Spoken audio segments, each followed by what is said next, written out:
I'm Bea. And I'm Sam. And we're two best friends who like to talk shit about smut, wingspan, and sometimes books. Join us every Wednesday for a new episode.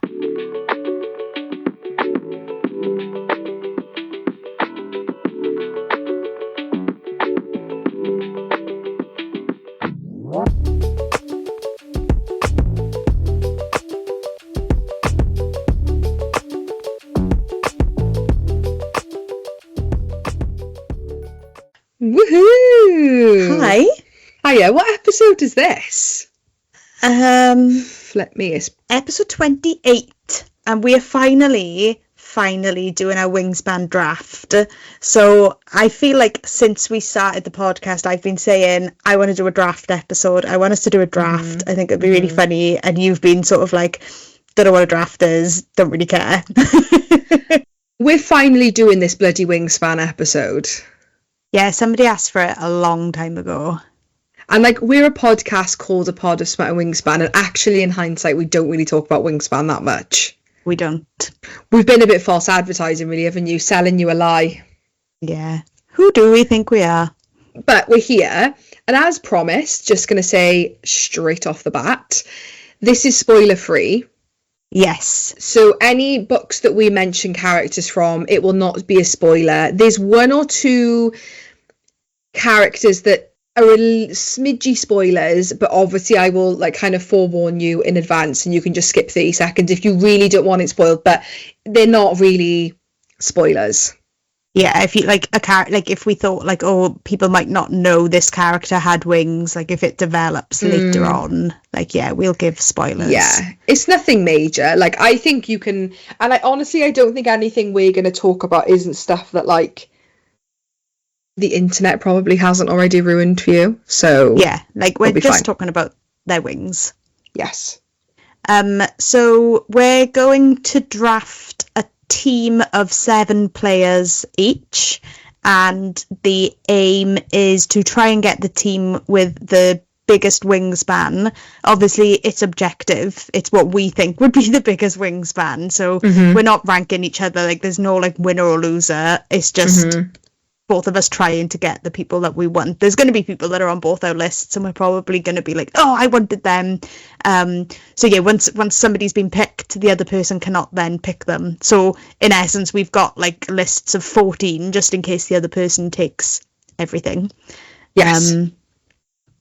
But yeah, before we get into it, do you want to do a little, what are you currently reading?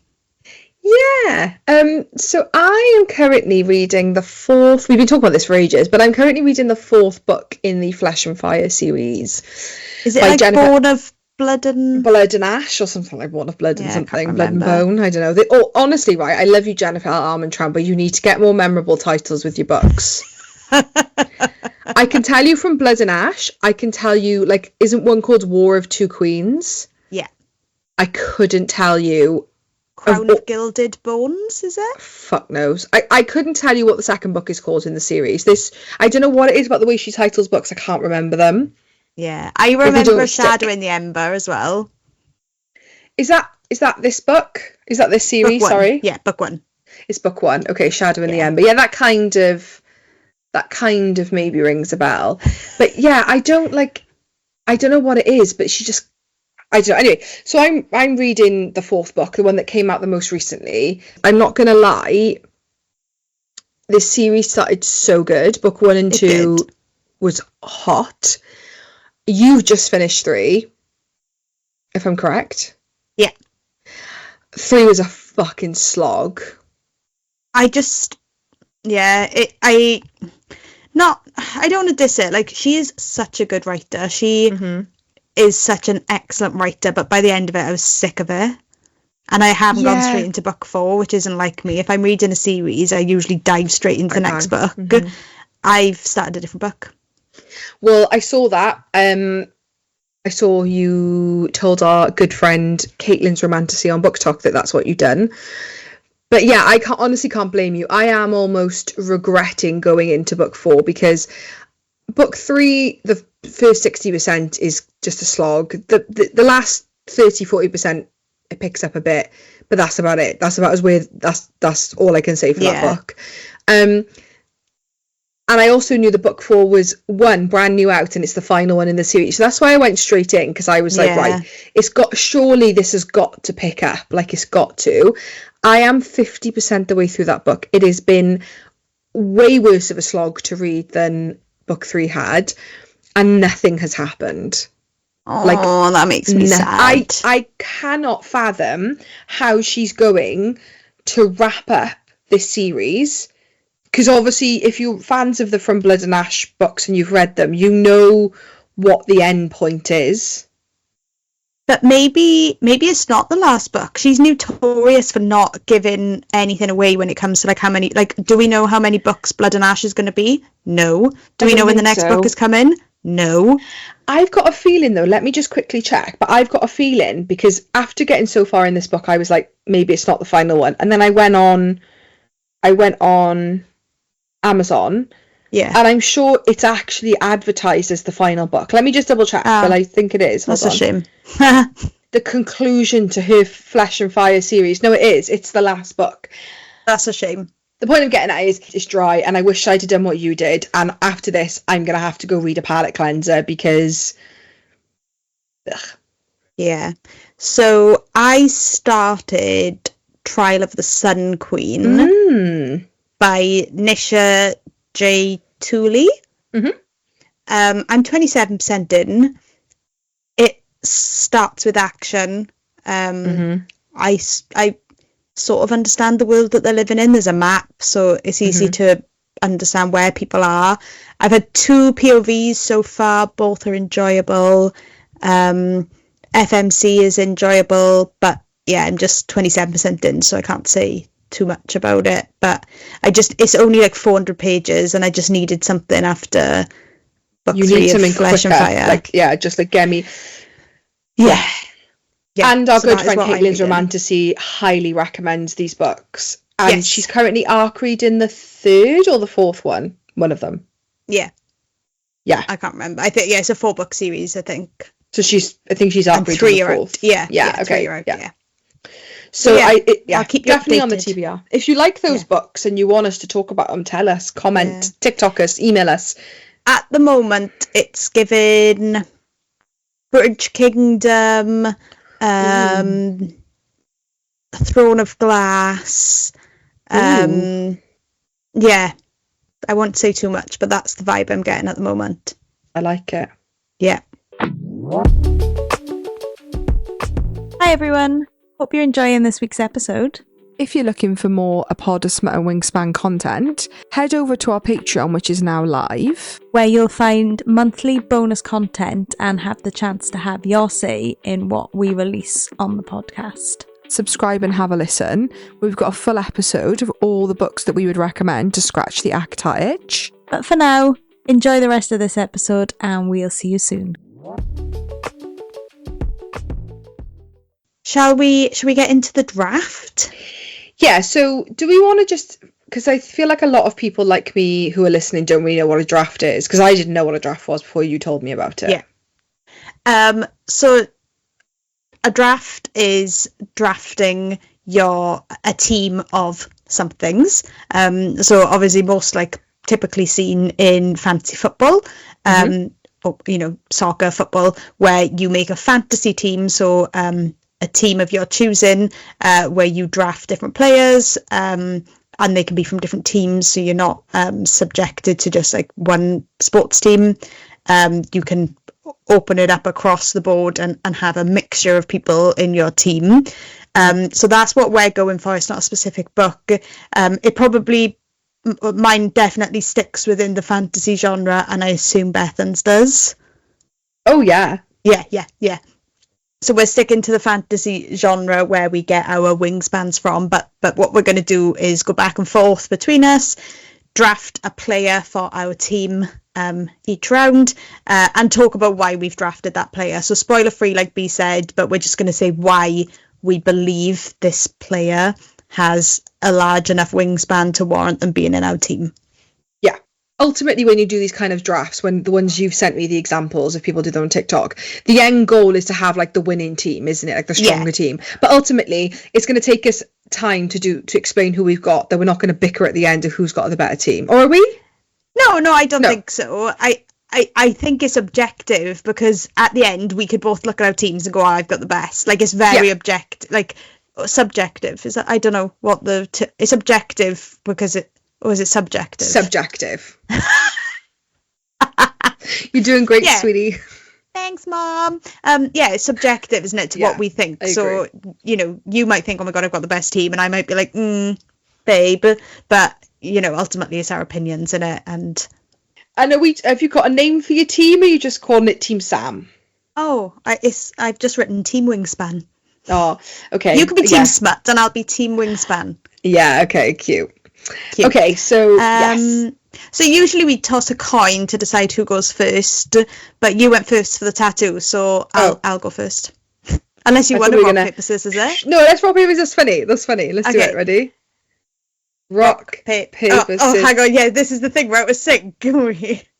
Oh, so just do it and we'll go 1, 2, 3, and then you've got to hold it up. Okay. Ready? 1, yeah, 2, 3, show. Oh, you can't see me. You're blurred. I can't see. We were both paper. Let's do it again. Okay, ready? 1, 2, 3. Oh, I went too quick, but I won anyway. Okay, you go first then. Okay. So first pick coming in strong for Team Wingspan is Azrael from ACOTAR.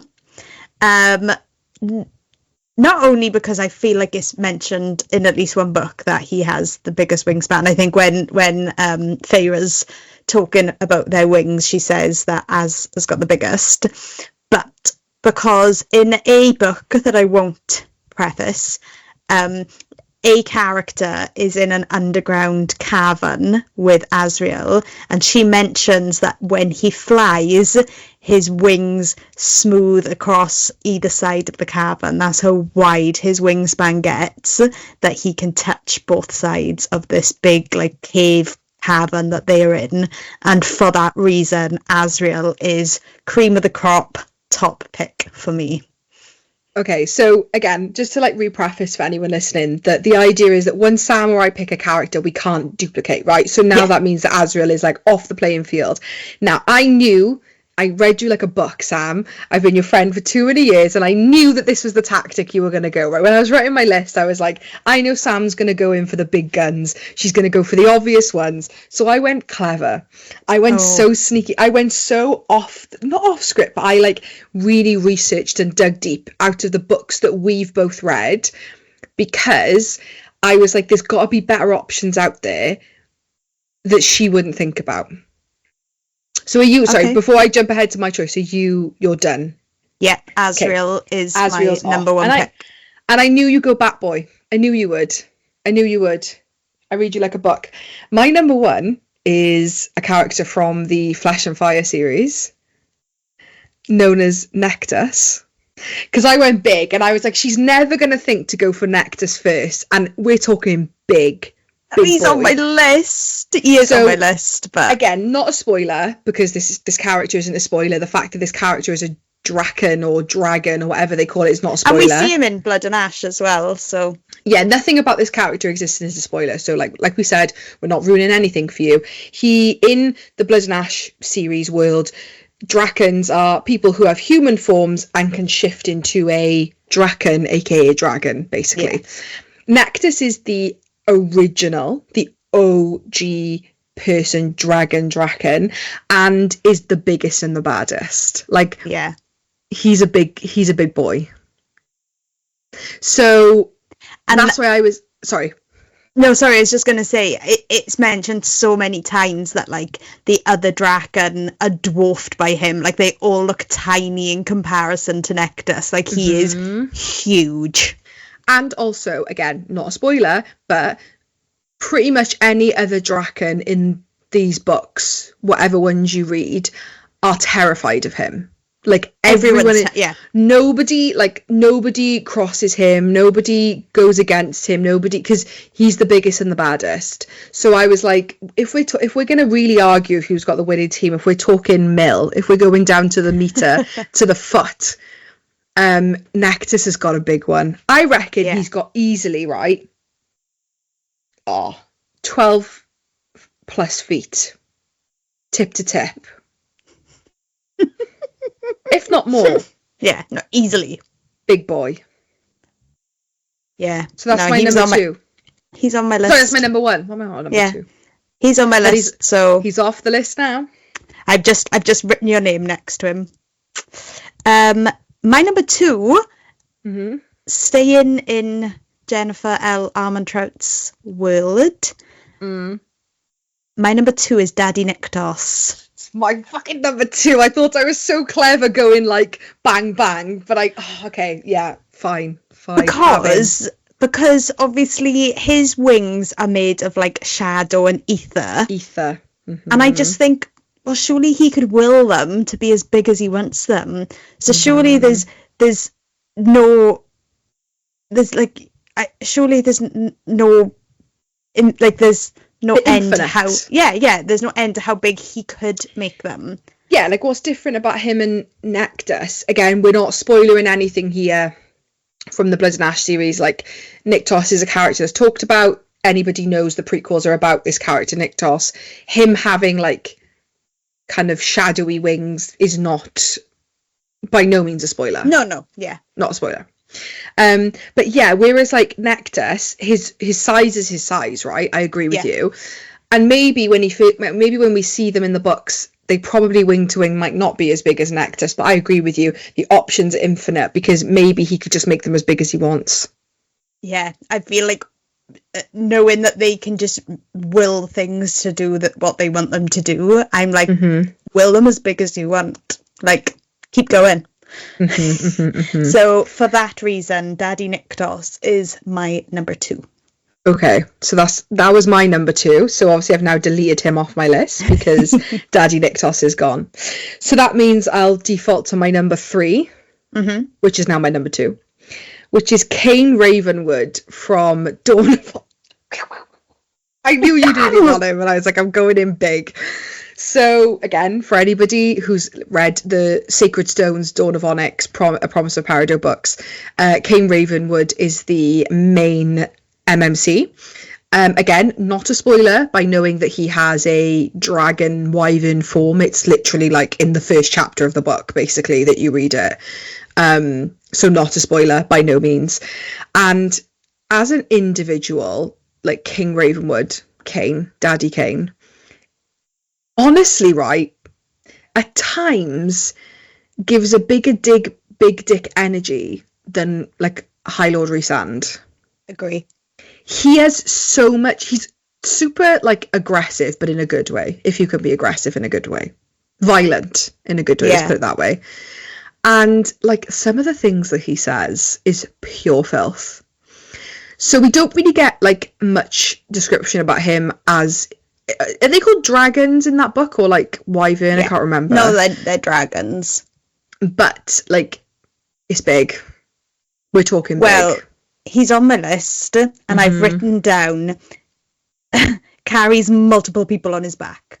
Because obviously the first time she sees him, she gets on him, and he's carrying like 5 or 6 people. So he's got to have a big body span to be able to carry that many people, which in turn means he has to have a big wingspan.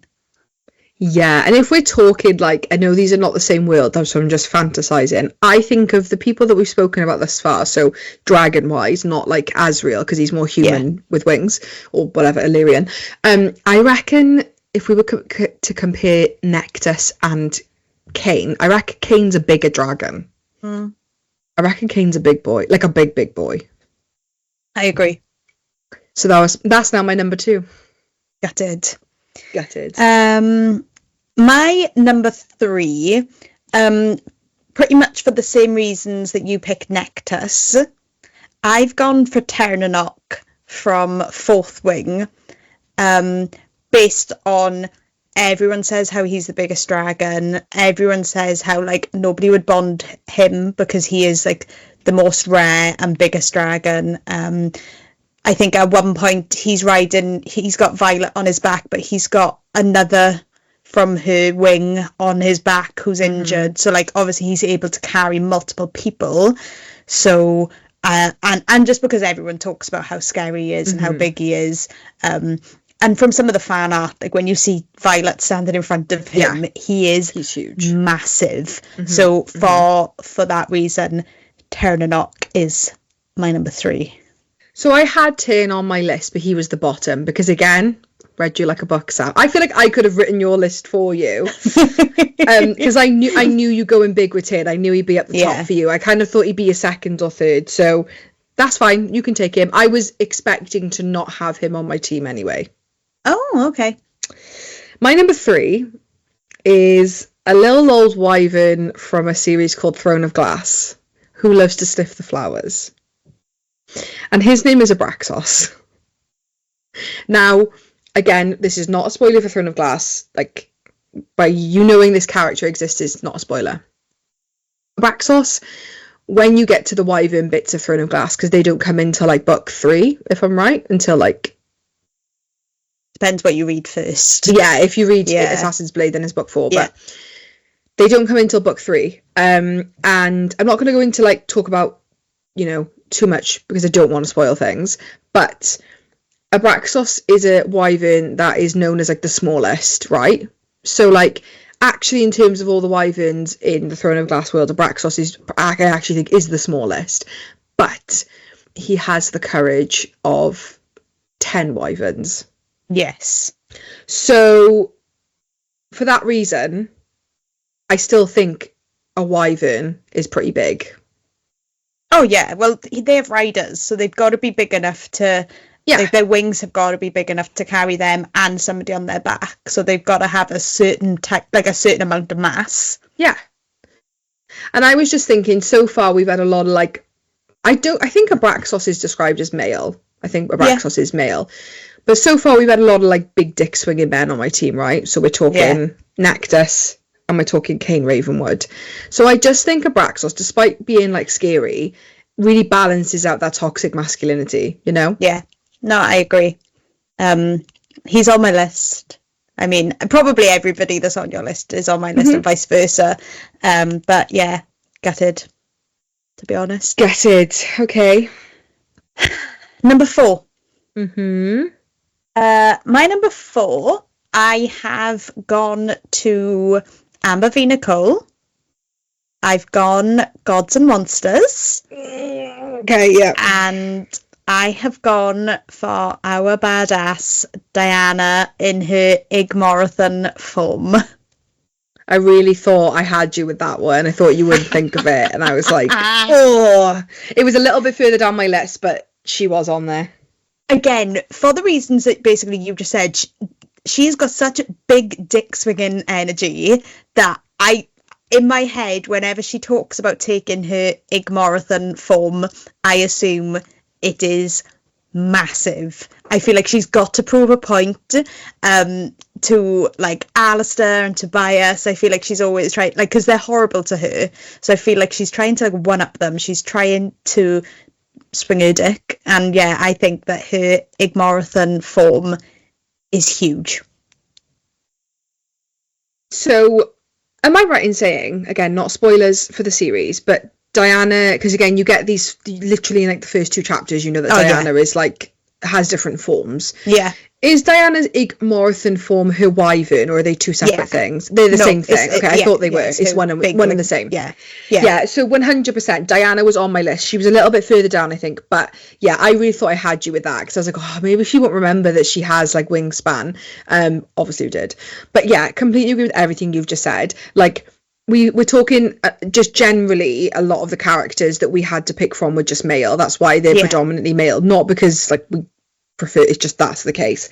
But Diana honestly has the biggest dick energy, I think, of any character I've ever read. And for anybody who has not read the Book of Azrael or the Gods and Monsters series by Amber v. Nicole, go read it now.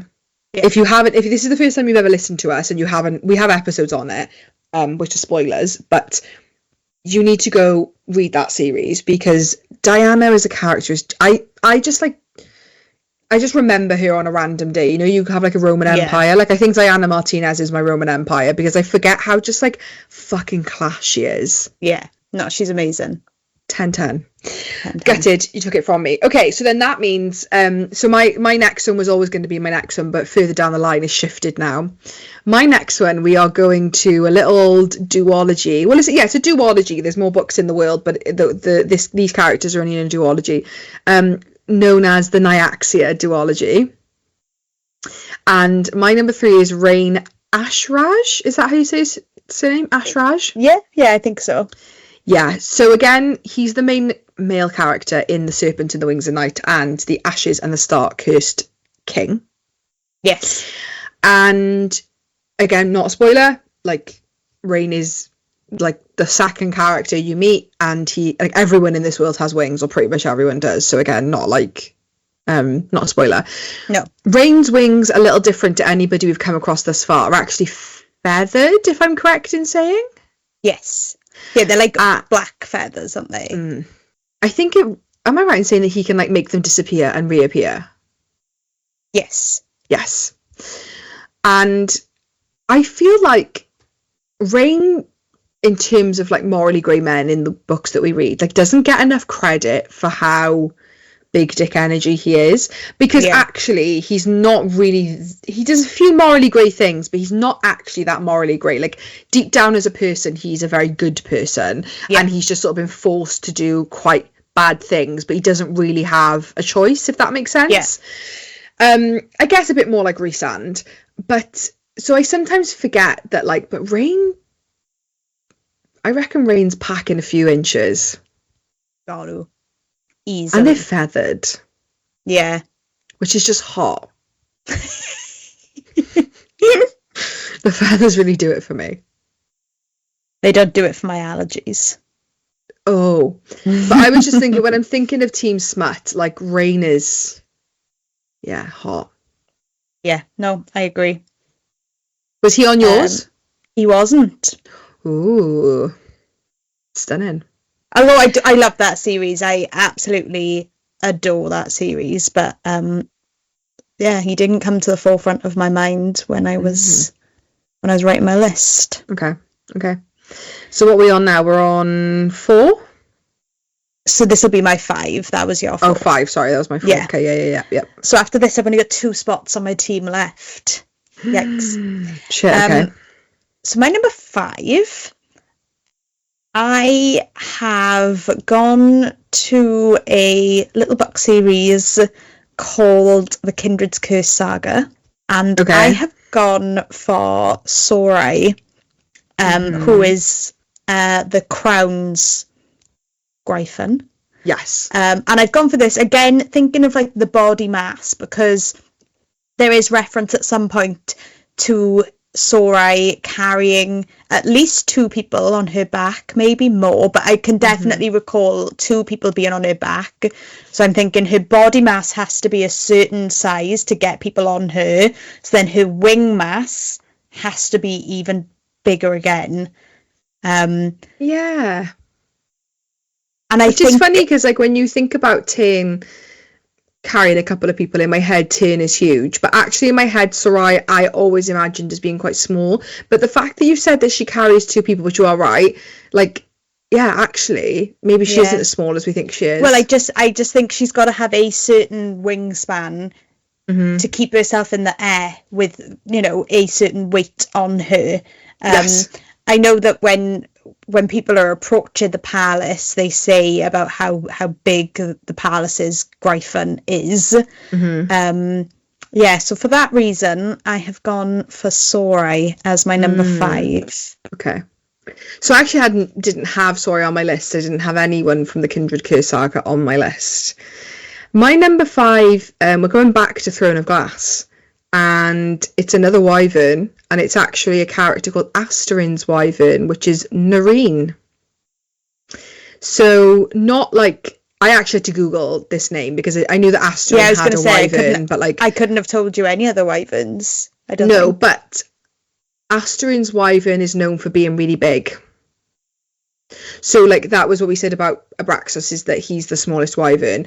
Nareen is, when referenced, like, because the thing is with, like, the size doesn't really matter in Throne of Glass. Yeah. And she doesn't go too deep into the lore of wyvern. Like, it's not like fourth wing, where like all is spoken about is like Tyrn is the biggest, right? So there's not really, it doesn't not like that in Throne of Glass, but from the pieces you can piece together online, Nareen is the biggest.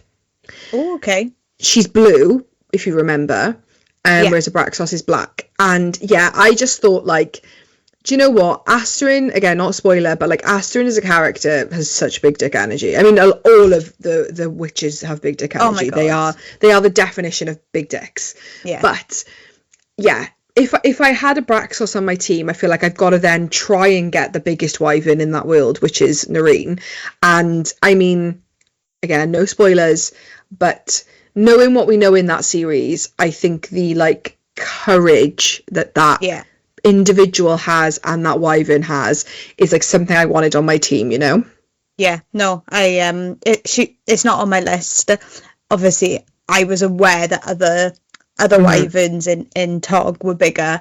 I didn't think to put them in, but I totally agree with everything you've just said there, especially around the courage. Yeah. If you know, you know. 100%. Okay. Next. 2 more slots left, right? Yeah, I know. I'm looking at my list and, you know, people you haven't chosen, and I'm thinking, do I change it? But I'll stick with who I've got in my 6th spot. Might be a mistake, but we'll see.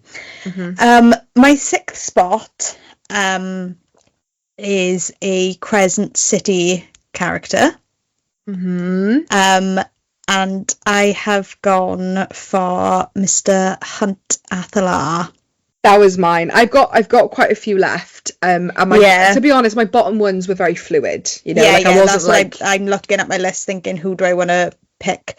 But I keep using this like analogy, but he can pick Bryce up and fly with her, so he's got wings, you know, wide enough to carry them both. And going by fan art, which I know isn't, you know, true to the story, it might not be how Sarah imagined him, but fan art always shows him with huge, like, grey, and they're like grey, like downy feathers. Yeah, stunning. I completely. So Hunt was my next choice as well. Okay, and I agree with you in terms of all the winged men in the Sarah J. Maas universe, right? I actually think Hunt is the biggest, although because sorry, no, go on.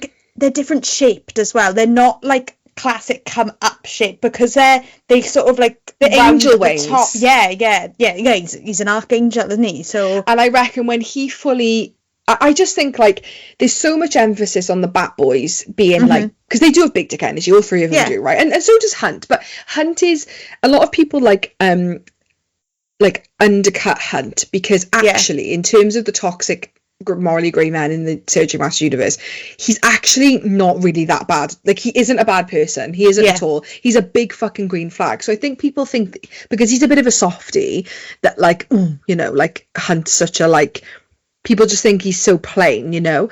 But I actually think of all the men in the Sarah J. Maas universe, if we're talking wingspan, physical size and appendages, I think Hunt is number 1. Yeah, I totally agree. I think he's bigger than Cassian. I think he's beefier than Cassian. I think he's maybe same height, but I think he's beefier. His wings are bigger, and I honestly reckon Hunt is hacking. Yeah. And I'm fuming that you've taken him. You've just justified all my reasons. Thank you. I have, and I'm fuming you've taken him from me. So that means I'm going to have to default reshuffle. So that puts my number 7 up one, and that is the Lord of Bloodshed himself, Cassian. He's my number 7. He, like, of the 3 Bat Boys, as much as it's hard to say which one of them. Yeah. Because obviously in the ACOTAR universe specifically, for anybody who's not read it, but this is not a spoiler, when it comes to the Illyrians, it is actually said, like, biologically, wingspan correlates to dick size. So there's a lot of heated debate over who has the biggest wingspan. Thus far, it's believed to be Azrael, but TBC, without spoiling too much. Even though that might be true, for me, just out of pure cockiness, I'll take Cassian on my team, because yeah, he's just like, if I needed like a captain, if I needed a coach, if I needed like a morale booster, if I needed a second to like get my players going and keep them, it's him. Like, I don't even need to worry about anyone having like a bad vibe day, because he's not allowing that to happen. So that's why I was like, I thought he would have been way higher on your list. I thought he would have been one of your top 3 picks. So that's why I put him down the bottom, because I was like, I just don't think I'm going to get him, but it's okay. I don't think you know me as well as you think you know me. Okay. Apart from literally being able to pick pretty much every single one that you've picked thus far. Sure. Okay. But yeah, I'm glad I got him, because yeah, it feels good. If I had to have one of the Bat Boys on my team, it was Cassian. Yeah, and that's why I put him down the bottom, because I didn't want it to be like a Bat Boy heavy team, because I think anybody who listens to our podcast, like, they know how much we bloody love ACOTAR. They probably thought we would have the 3 Bat Boys between us within like our first 3 picks. So we've probably shocked everyone. So yeah, I'm we glad have. of it. And also, just if you're listening to this, because it's a spoiler-free episode, it's nice for you to be able to listen to this and go, ooh, that character sounds interesting, not read those books, let's read them. Because, like, I'd like to think that everybody listening to this has probably read ACOTAR. Like, probably. Yeah. Mm-hmm. Okay. Last ones. My last pick. So, for my last pick, I'm going for the element of mystery and intrigue. Maybe. I'm going Throne of Glass. I'm going later in the series, so from the halfway point on, I think. I'm going for a character who is nicknamed the Osprey of Doranel, and I'm going for Vaughn. So, when Vaughn is seen in his Osprey form... Sorry, can I just stop you there for a second? Yeah. You couldn't have paid me £100 to guess that you would have put this fucking character on your list. I thought you were going for, like, Lysandra then. I was like, No. So I did my research for this character. I researched all of the cadres, like forms that they can take. Obviously, Rowan is a hawk, is he? Or yeah, a hawk. something. Yeah. One member is like a cat. Gabriel is like then you have a lion. Yeah, cat. No, so he's known as a lion. He's a lion. Yeah. Then you have the twins. What are they? Wolves, black and white wolves. You have the twin wolves, and then what's Lorcan? He doesn't have one. Oh, okay. Yeah, but Vaughn is an osprey, and now I've done my research, and when Vaughn is seen, they say how he is the biggest of all the birds and has like this huge wingspan. And that's why he got the name Osprey of Doranel. And just because he's a bit mysterious and a bit intriguing, I thought I want him on my team. And honestly, babe, you can fucking have him. Because that wasn't, like, I did think that maybe you'd pick one of the cadre from Throne of Glass. Yeah. But I did not think it would be Vaughn. Because he's, like, again, not a spoiler for anyone in Throne of Glass as a character, but he's not really a character. He's just referenced. Okay. You have him. Well, I'm going to end... Well, he's got a huge wingspan, so... Nah, ospreys are not that big. They're not. Like, we're not talking an albatross. Ospreys ain't big. I've seen an osprey. They're not big. My team, babe. It's my team. You need some, like, fillers, you know? That's okay. Vaughn can be your filler. Thanks. Okay. I'm shocked that you didn't pick this person. I'm so fucking glad you didn't, because I'm just chuffed that he's my final choice. I never thought he'd be on my team. High Lord of the Night Court, Night Triumphant and the Stars Eternal, Rhysand. I just don't think he's that big. All day, every day. I don't care how big it is. I actually think in terms of the Bat Boys, well, he does. I do think it's canon that he has the smallest wingspan of the three. Yeah. He's height-wise, I think, the shortest as well. Yeah. He's shorter than Azrael, I think, maybe on par. But And I think appendage-wise, he probably isn't the biggest either. But I don't care, because the cockiness that he exudes, is that a word? Yeah. Is worth it. Yeah. I don't care. Like, I'll take it all day, every day. and I want him on my team. Just so I can look at his pretty face.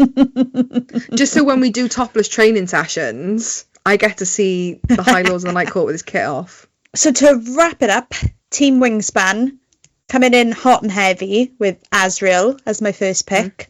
Then moving to Daddy Niktos with his shadowy ether wings. Then Ternanock from Fourth Wing, the biggest dragon, apparently. Then Diana from Gods and Monsters in her Igmorathan form. Sorai from the Kindred's Curse saga, the Gryphon. Hunt Athalar from Crescent City and Throne of Glass, Vaughn, Osprey of Dornell. Stop making a face. I haven't made a face about any of your stupid choices. All of mine are class, that's why. Okay, Team Smut.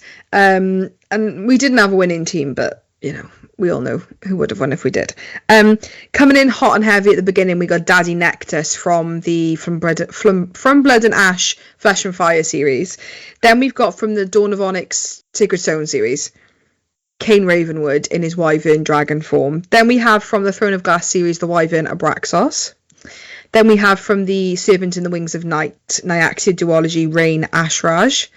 Then back to Throne of Glass, we have the biggest wyvern, which is Nareen, which is Asterin's wyvern. Then we have Lord of Bloodshed, Lord of Bastards himself, Cassian from ACOTAR. And then to top us off, last but never the least, we have High Lord of the Night Court, Night Triumphant and the Stars Eternal, Rhysand. Who were some of the ones that didn't get picked from your list? Oh, I've just deleted them. Pollux from Crescent City was on there. Hunt. Who? Oh, Pollux, yeah. Because I reckon he's a big one. I had Hunt. I had Baxian. Oh, okay. And I can't remember who I don't know if I can go back. Who else did I have? I've got Segale, who is obviously Thames' mate. I had Rowan. I had Rowan Whitethorn as well, but I didn't want him on my team, so that's why I was like, nah, he's a prick. He's like a if necessary. If I had to. That was our Wingspan episode, which somebody asked for ages and ages ago, so we're finally delivering on it. Yes. We will be back next week with our Bookish Babes collab. Yeah. Talking Bookish Origins. Yes. And then the week after will be our Bookish Dad collab. Where we're going to talk about sort of like men reading in the romantasy genre, and you know how the romantasy genre is pretty tailored to women and female readers. So we're going to get into what it's like being a dad and a man in that genre. Yeah. So we're going to get into that. So if you've got any thoughts on that you want to share with us before we meet with him, then please do let us know. 100%. Thanks so much for listening. Follow us on TikTok and Instagram at a pod of Smut and Wingspan. See you next week. Bye.